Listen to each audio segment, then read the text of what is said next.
तो चलिए दोस्तों, आज हम आपके लिए MP board class 12th English के इंपोर्टेंट प्रश्न लेकर के हाजिर हैं। तो जो भी स्टूडेंट क्लास 12th में हैं, उनके लिए इंग्लिश के इंपोर्टेंट प्रश्न इस वीडियो में आपको मैं बताने वाला हूं। ठीक है, फ्लेमिंगो जो आपकी बुक है उसका चैप्टर फर्स्ट है द लास्ट लेसन, उसके हम इंपोर्टेंट प्रश्न देखेंगे और उसके साथ आंसर भी देखते हुए और समझते हुए बिल्कुल आगे बढ़ेंगे। ठीक है, तो चलिए स्टार्ट करते हैं। लेकिन उससे पहले अगर आप नए हो तो चैनल को सब्सक्राइब करके रखिए, क्योंकि ये चैनल आगे चल के आपको बहुत फायदा हो सकती है। ठीक है, तो चलिए स्टार्ट करते हैं और जानते हैं महत्वपूर्ण प्रश्नों को, किस किस तरीका के प्रश्न परीक्षा में आ सकते हैं। बहुत ज़्यादा संभावना यहाँ पे परीक्षा में आने की हो सकती है। ठीक है, तो चलिए यहाँ पे शुरू करते हैं।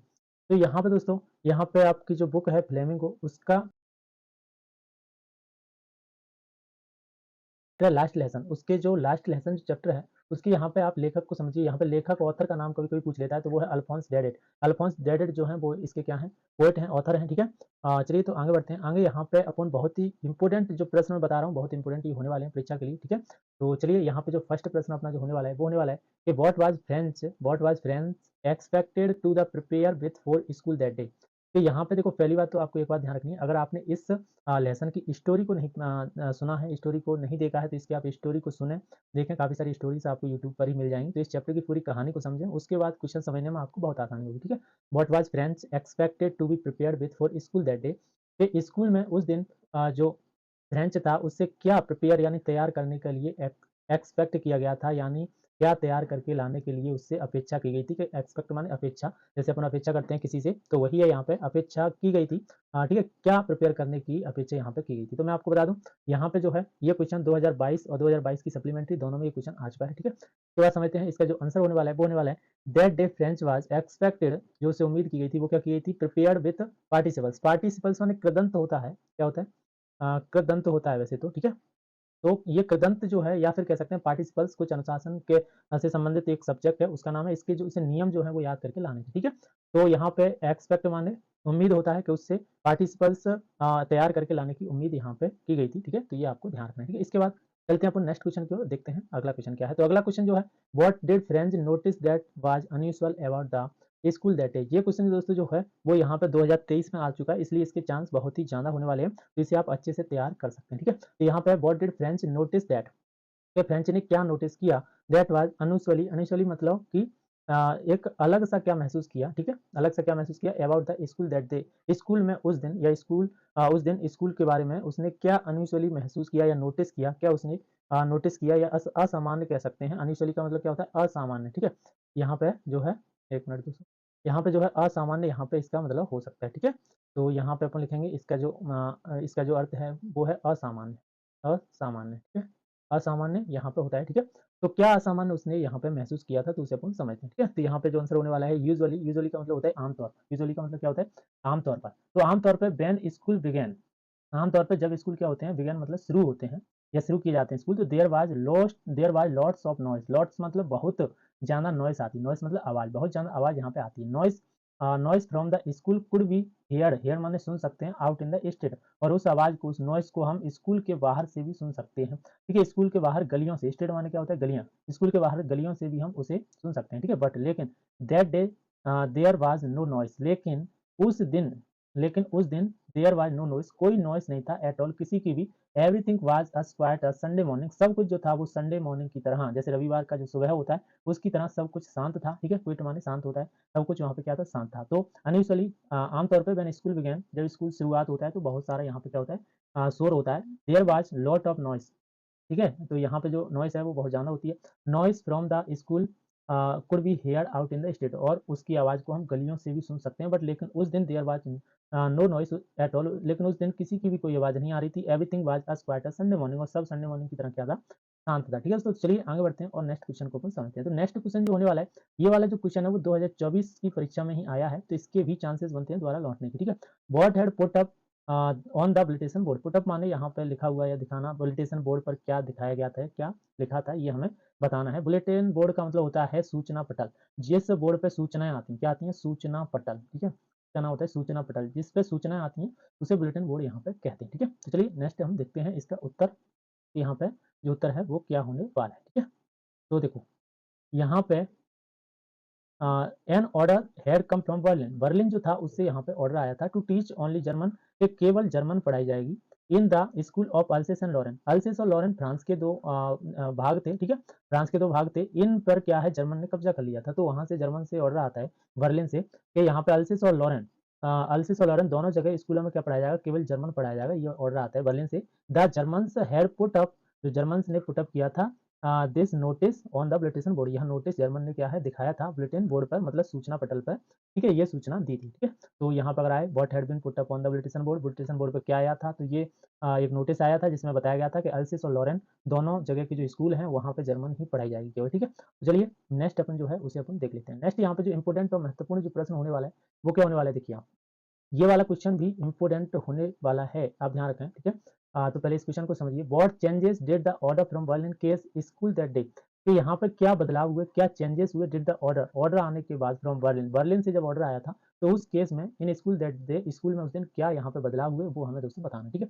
चलिए यहाँ पे देखते हैं। तो यहाँ पे जो उत्तर होने वाला है, देखिए प्रश्न जो है वो है कि ऑर्डर फ्रॉम बर्लिन, कि जो बर्लिन से ऑर्डर आया था, केस्ड the following changes in school that day, उस दिन स्कूल में उसके कारण निम्नलिखित बदलाव हुए। क्या बदलाव हुए, तो देखो, एम हेमिल वॉर, वॉर का मतलब होता है वेयर का सेकंड फॉर्म है पहनना होता है। एम हेमिल वॉर द ड्रेस, एम हेमिल ड्रेस पहने हुए थे, कैसी, which he used to wear on special day, जिसको वह यूज करते थे, कब, वेयर ऑन स्पेशल डे, एक अलग दिन पर पहनने के लिए, किसी खास दिन पर पहनने के लिए जिस ड्रेस को वो इस्तेमाल करते थे उसे वो आज पहन के आए थे, ठीक है। तो ये एक बदलाव देखने को मिला। दूसरा बदलाव ये था कि द होल स्कूल, पूरे स्कूल में, which used to be very noise, पूरे स्कूल में जहाँ बहुत ज्यादा नॉइस होती थी वो आज वेरी पीसफुल, वो बहुत क्या है, शांत है। पीसफुल मतलब बहुत उसमें शांति उस दिन देखने को मिली, ठीक है।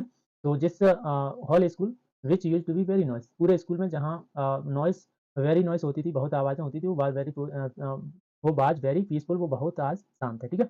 एवरी इवन, जहाँ तक कि द ओल्ड विलेजर्स, इवन मतलब जहाँ तक कि जो ओल्ड, जो विलेजर्स हैं, ओल्ड विलेजर्स मतलब गांव के जो बुजुर्ग लोग हैं, वो had come attend the class, वो क्लास को अटेंड करने आए थे, दैट डे, उस दिन क्लास में आए थे। कौन आए थे, गांव के बुजुर्ग लोग। As it was the last lesson by M Hamel, ठीक है, क्योंकि ये एम हेमिल का क्या था, अंतिम लेसन था, आखिरी आखिरी बार पढ़ा रहे थे, इसके बाद वो नहीं पढ़ाएंगे, क्यों, क्योंकि अब स्कूलों में जर्मन पढ़ाई जाएगी, ठीक है। तो वो फ्रांस के टीचर थे, इसलिए वो अब आगे की क्लास नहीं लेंगे, ठीक है।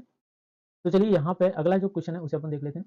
अगला यहाँ पे जो प्रश्न है वो होने वाला है कि how did France feeling about MML and school change, ये क्वेश्चन इंपोर्टेंट है, ठीक है। ये भी क्वेश्चन बहुत ज्यादा इंपोर्टेंट आपके लिए होने वाला है। देखो, how did French feeling about, ये वाला क्वेश्चन भी प्रीवियस ईयर में आ चुका है, इसलिए आप इसे ध्यान रखें। How did French feeling about MML and school change, जो यहाँ पे फ्रेंच की जो फीलिंग थी, या फ्रेंच कैसे महसूस कर रहा था अबाउट एम हेमिल और स्कूल चेंज, स्कूल में जो बदलाव हुए और एम हेमिल में जो बदलाव हुए, एम हेमिल उसके टीचर हैं, स्कूल और टीचर में जो बदलाव हुए उसके बारे में वो क्या महसूस कर रहा था, इसके बारे में हमें बताना है, कैसे महसूस कर रहा था वो हमें बताना है, ठीक है। तो देखो यहाँ पे पहले अपन बात कर लेते हैं एम हेमिल के बारे में, वो क्या महसूस कर रहा था। तो फ्रेंच वाज सॉक्ड, फ्रेंच क्या था, सॉक्ड था, मतलब आश्चर्यचकित था, ठीक है। सॉक्ड का मतलब आश्चर्यचकित था। ही फॉरगेट, वह भूल गया था, क्या, about his teacher, teachers rules, अपने जो टीचर्स हैं उनके जो रूल्स थे, नियम थे, उनको वो भूल गया था। एंड उनकी जो क्रैकनेस थी उसको भी भूल गया था। क्रैकनेस का मतलब होता है यहाँ पे जो उनका स्वभाव था, कठोर स्वभाव, वो क्या है, कठोर स्वभाव वाले टीचर थे, तो उनका जो कठोर स्वभाव था जिससे वो डरता था उसको भी आज भूल गया था, और उन्होंने उनके जो नियम है उसके बारे में वो सब कुछ भूल गया था, ठीक है।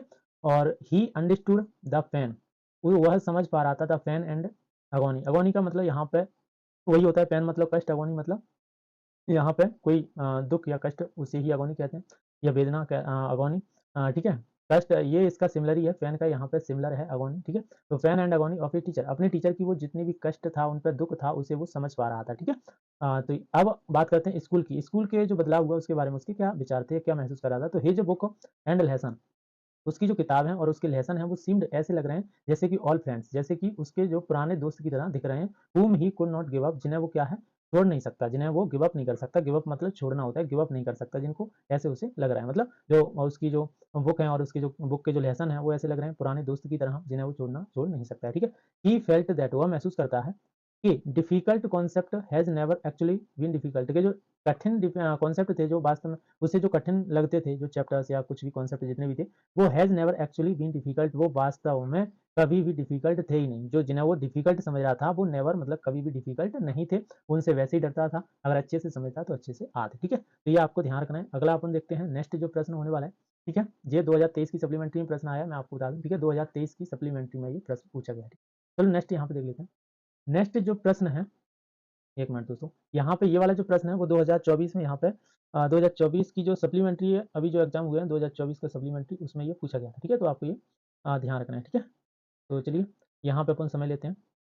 तो what tempted French to stay away from school. Stay away from school, stay away का मतलब यहाँ पे फ्रॉम स्कूल, स्कूल मतलब स्कूल से स्कूल जाने से उसे क्या चीज़ थी जो रोक रही थी, मतलब क्या लालसा थी, इसका मतलब लालसा भी कह सकते हैं या ठीक है। लालसा, क्या लालसा थी जो स्कूल जाने से उसे रोक रही थी, ठीक है, ये हमें बताना है। क्या स्टे अवे मतलब रोकना, ठीक है। तो क्या लालसा थी जिसकी वजह से वो स्कूल नहीं जा रहा था, क्या उसके या फिर कह सकते हैं क्या वो कारण थे जिनसे वो स्कूल नहीं जा रहा था, ठीक है। तो चलिए यहाँ पे ये क्वेश्चन 2024 में पूछा गया, देखिए following think tempted French to stay away from school. School ना जाने के उसके कुछ निम्नलिखित फॉलोइंग कारण थे। वो क्या थे? वार्म एंड ब्राइट डे, क्या थे? गर्म और एकदम ब्राइट डे थे, ठीक है। वार्म थे, गर्म दिन थे, और ब्राइट मतलब बहुत चमकीले यहाँ पे दिन थे, मतलब बहुत घाम थी, इस वजह से धूप ज़्यादा पड़ने की वजह से गर्मियों का समय था, इस वजह से भी। और चिर्पिंग ऑफ बर्ड्स, और जो चिड़िया का जो चहचमाना है वो भी उसे स्कूल जाने से अवरुद्ध करता था। और ड्रिलिंग ऑफ द प्रुसियन सोल्डर, और जो प्रुसिया के जो सोल्डर थे, प्रुसिया जो देश था, उसके जो सैनिक थे उनकी जो ड्रिलिंग चल रही थी, ड्रिलिंग का मतलब वो परीक्षण कर रहे थे या अभ्यास कर रहे थे, क्या कर रहे थे? अभ्यास कर रहे थे, ठीक है। अभ्यास जो कर रहे थे ना, इस वजह से भी वो क्या है, स्कूल नहीं जा रहा था, ये आपको ध्यान रखना है, ठीक है। तो यहाँ पे ये बहुत इंपॉर्टेंट यहाँ पे प्रश्न है ये, क्योंकि ये यहाँ पे 2024 की सप्लीमेंट्री जो है, सप्लीमेंट्री जो एग्जाम है उसमें ये आया हुआ है, आपको ये बात ध्यान रखनी है, ठीक है। तो इंपॉर्टेंट क्वेश्चन ये भी बन सकता है, तो इसे भी आप अच्छे से याद कर लें, ठीक है। 3 पॉइंट्स हैं, अच्छे से याद हो जाएंगे। तो यहाँ पे हमने जितने भी क्वेश्चन समझे वो बहुत ज़्यादा इंपॉर्टेंट थे, तो इन्हें आप बिल्कुल 3 स्टार लगा लें, और 3 स्टार लगा करके इन्हीं प्रश्नों को अगर करके जाओगे तो इस चैप्टर से ये यही प्रश्न आएँगे, ठीक है। तो अगर आपको वीडियो अच्छा लगा हो तो वीडियो को लाइक करना, चैनल पर नए हो चैनल को सब्सक्राइब करके रखना, क्योंकि आगे भी अन्य चैप्टर के आपको इंपॉर्टेंट प्रश्न इस चैनल पर मिलेंगे, ठीक है। तो चलिए यहीं पे वीडियो को समाप्त करते हैं, ठीक है। धन्यवाद।